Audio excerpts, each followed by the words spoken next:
Ne do të shkojmë tani direkt në Suedi nëpërmjet Skype-it. Na pret atje Dren Gashi, cilin në maj të 2019 ne kemi pasur në këtë studio edhe kemi folur për projektin e tij muzikor 49er, që ka qenë edhe pjesë e The Top List, duke qenë se Dreni ka filluar të merret me muzikë që në moshën 5 vjeçare shumë herët, por ai ka përfunduar studimet për inxhinieri ndërtimi në Londër dhe aktualisht jeton, siç ju tham, në Suedi. Vetëm pak ditë më parë, në 28 nëntor, së bashku me disa të rinj nga Kosova dhe Shqipëria, kanë krijuar këtë startupin dhe bëhet fjalë për një platformë mbarkombëtare të edukimit që ishte para në llojin e saj Distance Academia, e cila është në gjuhën shqipe si startup, edhe po punohet që të nxjerrohet edhe në gjuhë të tjera. Për më gjatë, edhe më gjerë, edhe më skiç, Dreni, mirëmëngjes. Mirëmëngjesi, përshëndetje. Përshëndetje. Dren, kënaqësi që të kemi sërish në studion tonë, edhe si fillim na trego pak çfarë ndodhi që le Londrën dhe ike në Suedi. Çfarë të bindi? Fillimisht kënaqësia është e imja, ju falenderoj shumë edhe një herë për mundësinë, dhe duke u kthyer te pyetja jote, e kujtoj se në muajin maj kur isha në studio kalova shumë mirë, ju falenderoj shumë për mikpritjen që kisha atje. Tash po flasim në largësi pak më ndryshe, por sidoqoftë ja kështu ndodhi. Sa i përket zhvendosjes time në Suedi, përveç Londrës, që është një vend që dua shumë, edhe Suedia ishte një ndër vendet ku edhe në moshë të vogël e vizitova shumë shpesh. Pastaj këtu merr dhe një ofertë që s'mund ta refuzoja dhe lek vllad, thjesht lek, i kishë rënë shkurt. Dhe na xhove 3 minuta. Dgjoj. Futemi në thela tani. Platforma e para mbarkombëtare Distance Academia, si lindi ideja dhe na fol pak më shumë për këtë platformë. Çfarë bën bashkë dhe kë bën bashkë? Po, platforma Distance Academia është e para në këtë nivel të avancuar, përndryshe ka dhe platforma tjera që kanë qenë para nesh të edukimit online në gjuhën shqipe, nga krijues nga Shqipëria dhe Kosova gjithashtu. Sidoqoftë ne kemi shkuar në një nivel më të lartë, do thotë platforma Distance Academia ka filluar të ideohet në vitin 2016. Shumë herët. Pikërisht shumë herët. Isha duke kryer studimet në Londër, edhe e pash efikasitetin edhe fleksibilitetin që ta mundson, do thotë, edukimi online. Andaj ideja ishte që të krijojmë një ambient në të cilin të rinjt shqiptar dhe profesionistët shqiptar mund të ndërveprojnë dhe mund të ndajnë dijet e tyre profesionale. Dhe pastaj filluam të krijojmë platformën Distance Academia. Pikërisht në vitin 2018 filluan puna masive me programer, me njerëz të cilët u involvuan në projekt. Do me thënë, një ide që ka lindur që në 2016, konkretisht ka filluar puna në 2018 për ta shtruar dhe është prezantuar në ditën e flamurit në 28 nëntor. E kishit si qëllim apo ndonjëherë rasia bën kështu lojrash? Ishte edhe rastësi, por ishte edhe jo rastësi në të njëjtën kohë. Do thotë neve kur e krijuam platformën, kur filluam ta ndërtojmë atë, misioni ynë ishte në një farë forme patriotik për në aspektin se vendeve tona ju mungon një hapësirë në të cilën ne do mund ta ndihmojmë njëri tjetrin që të ecim përpara, të zhvillohemi në aspekte profesionale. Dhe për këtë arsye 28 nëntori ishte padyshim data më e përshtatshme për neve që ta lancojmë platformën në mënyrë që ta kemi edhe si një përvjetor ku do të krenohemi se me anë të platformës tonë ne po kontribuojmë në ndryshimin e gjendjes në vendet tona. Pa diskutim. Po Drin, ishte ky në një farë mënyrë edhe misioni i kësaj platforme e krijuar nga trinjtë e Kosovës dhe të Shqipërisë, cili ishte misioni i startupit? E vërtet, pra misioni lidhet me atë, do thotë në pika të shkurta misioni është që të kontribuojmë në gjendjen e edukimit dhe në zhvillimin e ekonomisë së gjithë secilit, sadopak, do thotë, përmes platformës sonë, duke marrë parasysh se këtu njerëz zhvillohen dhe i pasurojnë CV-t e tyre dhe në këtë mënyrë pra mund të gjejnë vende të punës më lehtë dhe mund të qasen më lehtë, sidomos në lamit e lëndëve teknike dhe inxhinierike. Një komunitet i përbashkët online, virtual, që lidh skajet ndryshme të vendeve dhe mbi gjitha për të ofruar një lloj shërbimi që afron edhe bashkon profesionist. E vërtet. Do të thotë sa i përket vendeve, ne jemi prezent për momentin, do të thotë ka të involvuar nga Shqipëria, nga Kosova, por çka është më e rëndësishme edhe nga diaspora. Duke marrë parasysh se në diasporë mësojnë universitete të ndryshme, disa prej tyre edhe me renome, pse jo ata të sjellin dijet e tyre që kanë mësuar në ato vende tek ne, duke marrë parasysh se edhe ne kemi limitet tona në udhëtim. Për shembull në Kosovë ende nuk është e vështirë që të udhtojmë në vende të tjera dhe e lërëm të studiojmë.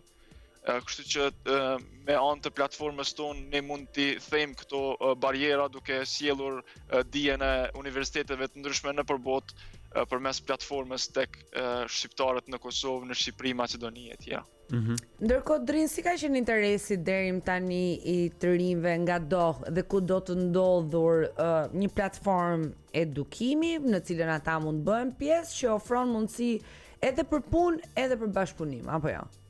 Po, e vërtet, interesimi ka qenë jashtëzakonisht i madh, them drejtën, ne si ekip nuk e kemi parashikuar, nuk e kemi prit që do të ketë kaq interes të madh nga njerëzit. Na kanë shkruar shumë njerëz në rrjetet sociale, pastaj kemi pas aplikime për ligjërues dhe për tutor në përgjithësi që të ligjerojnë të japin dijet e tyre. Mandej ka pas shumë duar trokitje, shumë do thot përgëzime për idenë, duke marrë edhe këtu do thot atë se neve jemi mësuar që të kemi platforma të ndryshme tek ne. Trendi platformave online është rritur duke marrë parasysh edhe rritjen e profesionit të programimit në vendet tona dhe në përgjithësi të industrisë së ICT-s. Andaj platforma ynë ishte më ndryshe në aspektin se ka të bëjë me ngritjen profesionale, kështu që është duar trokit jashtëzakonisht shumë nga njerëzit. Tani këto kriteret për të qenë ligjërues, pedagog edhe për të dhënë kontribut, ka, domethënë çfarë kriteresh duhet të ketë dikush që edhe po na ndjek tani, po na dëgjon? Për gjithë ata që po na dëgjojnë dhe nëse mendojnë se mund të kontribuojnë në dije, mund të kyçen në platformën distanceacademia.com. Brenda kësaj platforme do thot ne kemi krijuar një sistem të aplikimit, pra ne fatkeqësisht nuk mund të pranojmë të gjithë aplikantët për shkak se njëri ndër kriteret tona dhe ndër shtyllat kryesore të platformës është kualiteti.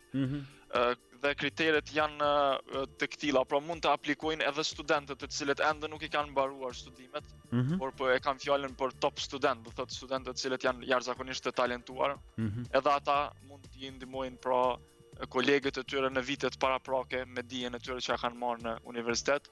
Pra mund të aplikojnë po ashtu ligjëruesit, profesorët e shkollave të mesme të fakulteteve dhe njerëzit të tjerë të cilët kanë një eksperiencë minimum 5 vjeçare në profesionin e tyre.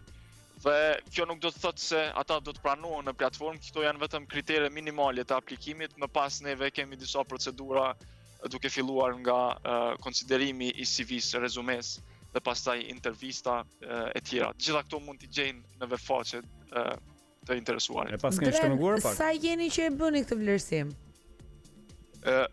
M'fal, nuk të kuptova. Kush e bën këtë vlerësim? Sa persona jeni? Po, ne kemi stafi ynë është i përbërë prej 8 personave për momentin, jemi duke e zgjeruar stafin dhe vlerësimi i personave bëhet po ashtu nga stafi i ligjëruesve ekzistent. Deri më tash neve kemi pasur 60 aplikime, ndërsa për momentin i kemi diku rreth 30 ligjërues aktiv në platformë nga lëmi të ndryshme. Me qëra fjala është rëndësishme të ceket se e di që dëgjuesit kanë pikpyetje. Do thotë tek ne mund të ligjërohet dhe mund të mësohet në të gjitha lëmit, në të gjitha departamentet, në të gjitha fushat. Edhe në të gjitha fushat, e vërtet. Dhe ligjëruesit neve i ftojmë në intervista që të na, këto ta që janë ekzistent që të na asistojnë në intervista me profesione të ndryshme, por po ashtu kemi edhe stafin kemi menaxherën e burimeve njerëzore, e cila kujdeset pra për pikat të cilat i kemi në protokollin tonë të intervistës. Ndërkohë, në fushën e muzikës, për shembull, ti disa gjëra e ke për t'i shkruar në CV, ndonjë projekt tjetër muzikor, meqense përmendëm që ti ke një lloj lidhje të hershme me muzikën, do të sjellësh apo jo? Me muzikën pak jam shkput për shkak se them drejtën kam dëshirë që të marr pjesë në diçka e cila ka një ndikim më të madh se muzika.